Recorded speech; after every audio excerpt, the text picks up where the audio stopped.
Hello again everybody, welcome back again di Altcoins Update.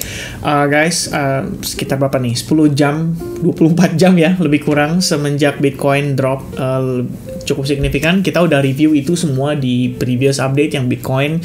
Kita ngebahas tentang bagaimana efek dari Evergrande kelihatannya di sini yang lebih signifikan ketimbang dengan isu Elon Musk atau SpaceX menjual Bitcoinnya. Karena sebenarnya tadi saya lihat ada beberapa berita juga berusaha untuk mengklarifikasi ya. Kelihatannya belum begitu clear terkait dengan statement tersebut. Tapi masalah Evergrande bangkrut di sini, ini harusnya impact-nya bisa besar ya. Secara karena dia secara global tuh harusnya berdampak. Ya, jadi kita bukan ngomongin cuma di China aja, tapi Anda harus tahu investornya tuh tersebar nggak cuma dari China. Jadi ada beberapa investor yang juga invest di tempat mereka atau di Evergrande tersebut. That's why kalau Evergrande sampai ada bermasalah, dia nggak bisa bayar, di sini bakal jadi problem secara masif atau secara global. Makanya kemarin saya sempat sampaikan, ya adalah resiko untuk tanda-tanda resesi ekonomi gitu ya. Dari situ bisa men-trigger untuk market menjadi panik gitu. Jadi mereka lebih prefer untuk menghindari daripada aset-aset beresiko, dan salah satunya di sini ya udah pasti kita sama-sama tahu yaitu Bitcoin, stock market dan juga lain-lainnya. Alright. Opsi terbaik adalah pegang emas, tapi ya kita belum tahu pasti apakah itu benar-benar efek dari Evergrande ya. Cuman sejauh ini ngelihat price action daripada Bitcoin terkoreksi begitu jauh, tentunya teman-teman pasti pengen cari dong peluang apa nih kira-kira yang bisa dimanfaatkan. Nah, kemarin ada yang request untuk ngebahas PP Coin. Jadi, ya why not ya, kita coba untuk lihat aja ya dari segi price action-nya. Saya nggak bisa review banyak soal fundamentalnya karena teman-teman yang paling tahu ya, terutama untuk masalah komunitasnya sendiri, apakah meme coin si PP ini tuh benar-benar bisa survive sampai next bull run, yaitu kembali lagi bergantung dari research teman-teman juga ya. Anda harus cari tahu sendiri. Saya mungkin ngelihatnya dari kacamata trading, karena biasa saya juga suka ya ngelihat pergerakan yang cukup volatile, mungkin bisa dimanfaatkan untuk mencari peluang trading singkat, dan oleh karena itu ya why not ya, kita coba untuk cek dulu lah price action daripada si PP Coin ini. Starting from daily time frame, karena kita lihat datanya kan nggak begitu banyak.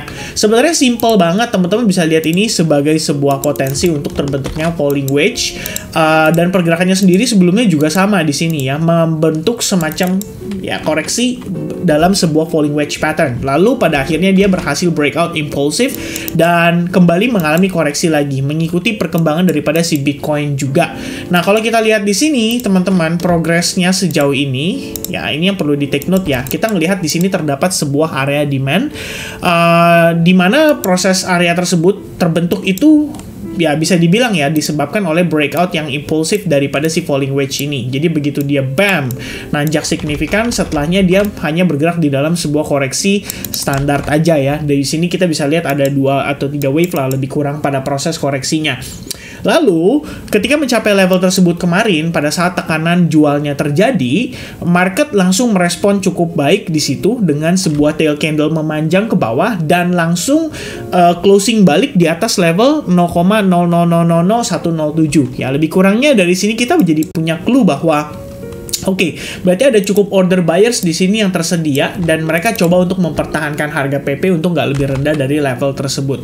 Ya, itu setidaknya clue untuk saat ini.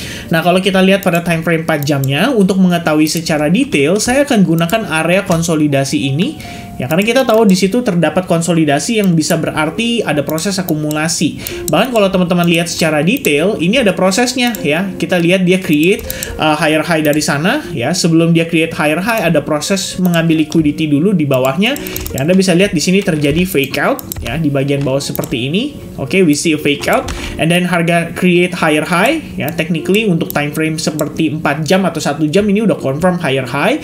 Lalu setelah dia pullback terkoreksi, ya, kita bisa gunakan Fibonacci retracement dan dapat di kisaran area 50% sampai 61,8% di sana. Di sini saya munculin biar teman-teman bisa lihat detail ya, 50% sampai 61,8%, lalu di follow up dengan konsolidasi yang mengindikasikan adanya proses akumulasi di situ. Gak lama setelah itu harga langsung nanjak signifikan dan meninggalkan banyak sekali area inefisiensi ya. Kalau kita lihat di sini sangat besar sekali ya, dan pada akhirnya level tersebut sudah mulai di fill atau dikoreksi ya. Kemarin sebenarnya waktu pertama kali kita nyampe ke level itu udah langsung ada reaksi yang cukup positif. Anda bisa lihat ya, terjadi sebuah reversal condition V formation, kemudian di follow up dengan konsolidasi dan langsung breakout cukup impulsif. Cuma karena tekanan jual dari Bitcoin ini yang menyebabkan harga PP juga ikut jatuh ya kalau saya lihatnya. Dan oleh karena itu, proses kita sampai dengan posisi hari ini adalah kembali lagi ke level demand zone tersebut. Kalau saya sih ngelihatnya sebenarnya secara sederhana teman-teman, saat ini struktur harga masih menunjukkan progres yang cenderung bearish atau negatif untuk time frame seperti 4 jam. Ya, kalau lihat di 1 jam ini lebih detail lagi. Anda bisa lihat potongan-potongannya. Ibaratnya di sini ada create lower low, ya. Di sini udah berhasil break dari previous low, di sini juga sama, di sini juga sama, ya. Kita udah create beberapa kali lower low dan respect banget lah secara struktur so far. Kita belum ngelihat ada tanda-tanda violation atau semacam pelanggaran ya kalau kita bilang terhadap struktur tersebut. Jadi ibaratnya ini adalah recent high-nya kita dan ini adalah recent low-nya kita.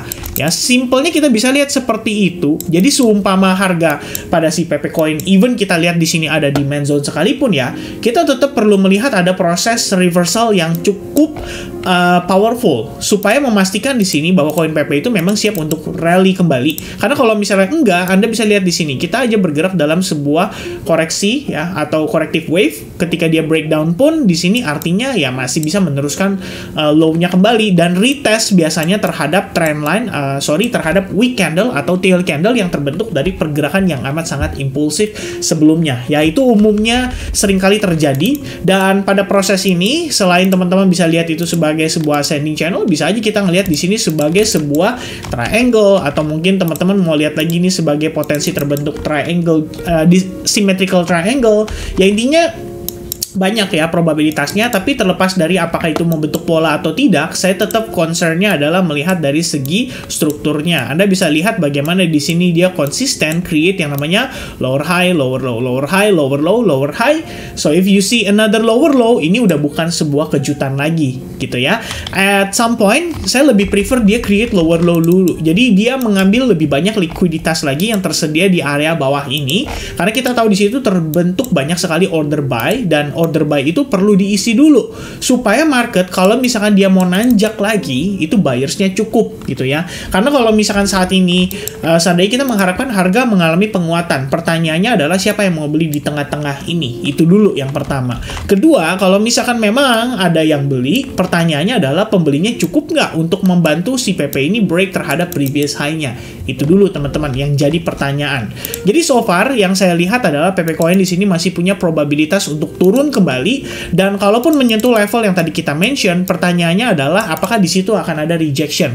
Kalau misalnya teman-teman melihat ada sebuah sign of rejection di mana buyers mempertahankan harga pada level tersebut dan membuat harganya kembali terpantul, di situ bisa jadi peluang untuk teman-teman memanfaatkan, baik itu untuk yang trading di futures atau mungkin trading yang di spot account juga. Ya intinya lebih kurang itu setidaknya untuk pandangan saya saat ini. Fokus utamanya adalah melihat ini semua sebagai proses dari koreksi, tapi sebelum ada perubahan struktur yang terjadi pada time frame kecil seperti 1 jam, maka kita tidak perlu ngotot untuk terburu-buru mengambil kesimpulan bahwa harga itu udah siap untuk reversal.